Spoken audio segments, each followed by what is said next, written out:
I'm Dr. Robert Debbs. I went to college at Muhlenberg College in Allentown, Pennsylvania, small school, liberal arts, natural science major, and I was also a minor in dramatic arts. So I did theater in college as well. I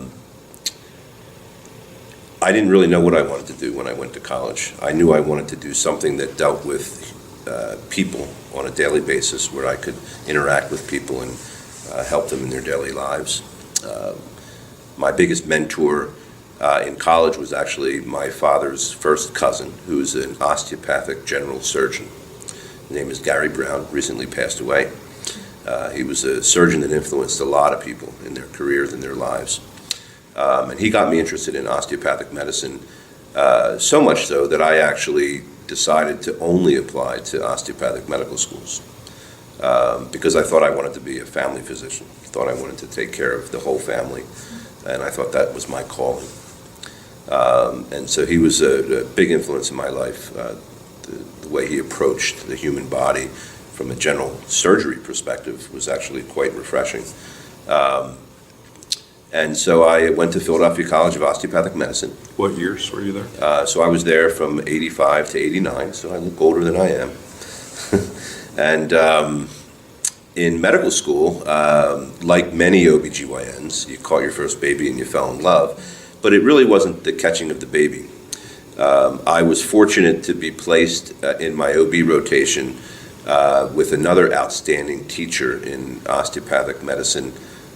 Saul Jeck was the director of the residency program at the time, or the director of medical student education. And he got us involved not only hands-on, so we really felt part of the team, but he also challenged us to think. I wanted to study things like genetics, because at the time it was clear that the future was genetics. And we're talking now 20 years ago, or more than 20 years ago. So I thought, well, what field would best encompass interesting diseases in a woman's life, as well as the connection to genes and how our lives interact.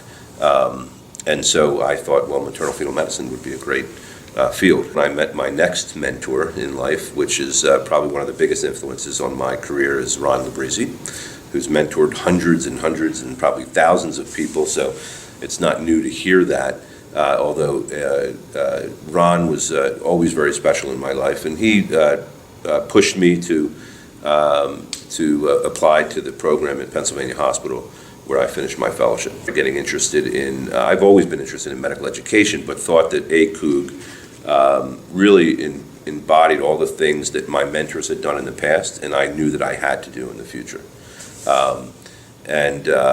It really did balance out life. I mean, I saw a zillion patients, I saw a zillion diseases at Penn.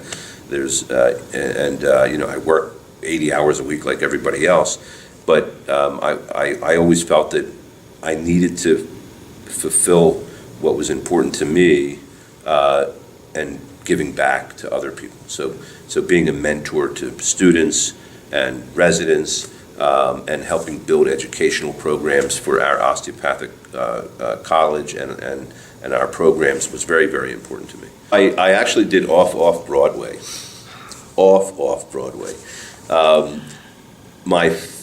When I was in college and I was heavily into theater, I was a character actor, and I was debating actually whether I wanted to go to medical school or I wanted to go to New York to do an acting program after college.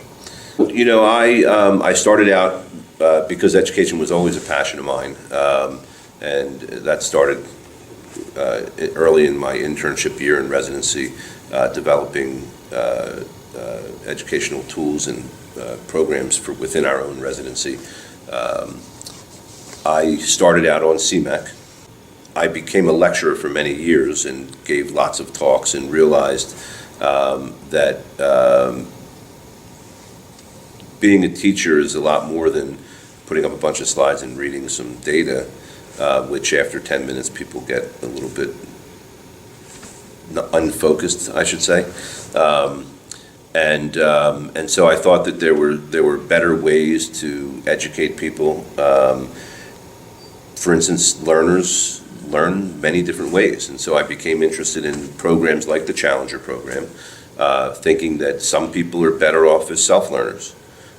My daughter is a great example. I mean, she's just an amazing self-learner, and she was like the top kid in high school, and then all of a sudden she's at a big university and realized she's not anymore like in the top of her class, and she had to relearn how she studied and relearn how she learned things, and she accomplished that by using some tools that we weren't fortunate enough to get when we were training or learning. And I think that's probably one of the best things for going forward in resident education and even physician lifelong learning, is to figure out how individuals learn and tailor programs that could meet the different needs of different people at the same time.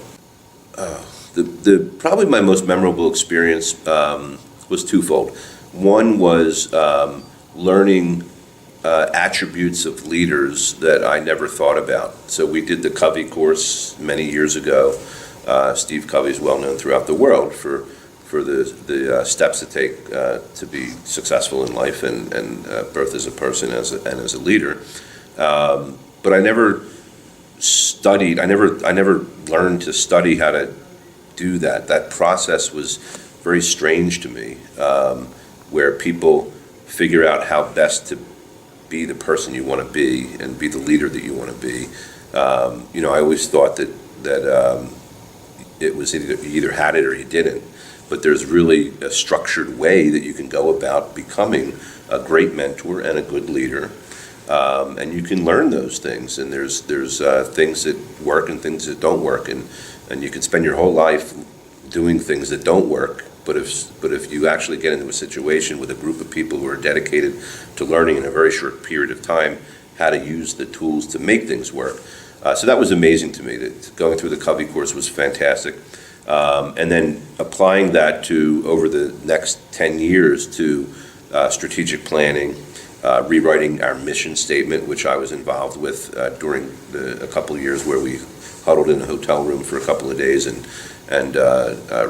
really became very introspective about what our college is and what it should be for the future. And I think now the AOA and DOs and the osteopathic profession are all going through some transitional period, and we have to do that again. Those missions don't transcend time because time changes. And our profession changes, and those we need to change with it, and I feel passionate about that. I learned that, and I think Dr. Kruger actually said it great today, different age groups of people approach life in very different ways, and to be a great leader is to understand the differences in how people approach life, because if you approach everybody as a militant person, you're not going to be a great leader today. That may have worked 50 years ago, but it's not going to work today. I think that there's always going to be an osteopathic OBGYN college for a variety of reasons. Number one, we do approach healthcare in a different way than most. Not everybody uses those tools, and I think that our future is to make sure that our fellows in our college know how to use osteopathic principles. And I'm not talking about manipulative therapy necessarily, I'm talking about the entire philosophy. And that entire philosophy makes a huge difference to women and their families. And I think a lot of my allopathic colleagues, and I work at allopathic institutions, learn a lot from us. And we learn a lot from them. And I don't think that's going to ever change. I think that the transitions to different types of accrediting systems and ACGME mergers and all those things were inevitable as we become more responsive to society in terms of safety and all of those things. It was inevitable that we would have one body overseeing our postgraduate programs, but that by no means makes us less osteopathic. So I see in 10 years that and I have no problem looking at us as a district, to be honest with you. in the bigger picture of women's health. I've always looked at, myself as a women's health osteopathic specialist, and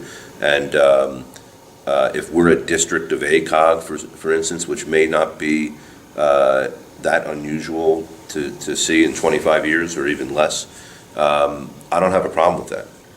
I think that we'll fulfill several goals. We'll still have all the fellowship that we want, much like any other district. We'll be able to actually have more national exposure to our osteopathic principles in women's health. And at the same time, it can be cost effective and very fruitful for the education of physicians and the collaboration between both allopathic OBGYNs and osteopathic OBGYNs. So I see our college staying relevant and staying strong, and interacting more with our allopathic colleagues. Coming to conferences for ACOOG has meant a lot to me in my career. Not only meeting up with friends of mine from residency, and having, it's like when you were in college, if you were in a fraternity and you hadn't seen your fraternity brothers for 30 years and you sit down on the couch, it's like you never left. It's like you never left, and you still have that fellowship with your friends that go way back, but learning more about their families and how their job is going and what are their career aspirations, and all of those things make our college very special. And it's very difficult to go to a large ACOG conference with 5,000 to 10,000 people to feel that same feeling. So I don't know if I can't tell a funny story because they're too dirty to talk about, but we've had some interesting times.